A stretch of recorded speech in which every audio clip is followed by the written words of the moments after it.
All right, so we've got the brackets installed here. They operate nice and cleanly. They're perfectly level to the top surface of the tabletop here. Now let's go ahead and address the other big issue with these, and that is dealing with the fact that if you put a heavy tabletop on this, like we're going to, it's going to want to wobble from side to side. Now, the solution for this isn't perfect. There's still going to be a little bit of wobble, but it's going to be a lot better than it was. What I'm going to do is I'm going to take 2 blocks of 1/2-inch plywood that are sanded down to be just a little bit thinner, and I'm going to put these behind the metal supports right here, so as the tabletop wants to push sideways, it actually has something to push against, and it's not going to be nearly as bothersome. So come on in here and we'll show you how to mount. Let's go ahead and do that right now. So I've got the tabletop sitting on top here, nice and square.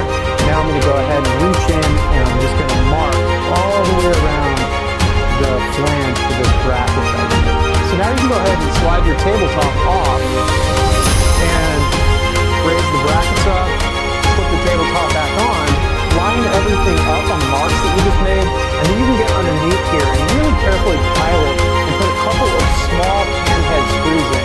I would recommend just putting a couple small screws in and then checking to make sure that the whole thing operates cleanly before you commit to really fastening this thing down. Alright, so that's pretty much it for installing these lift top hinges right here. I'm going to go ahead and open this up one last time so you can see how stiff this is. This is a huge difference from when I first mocked this up.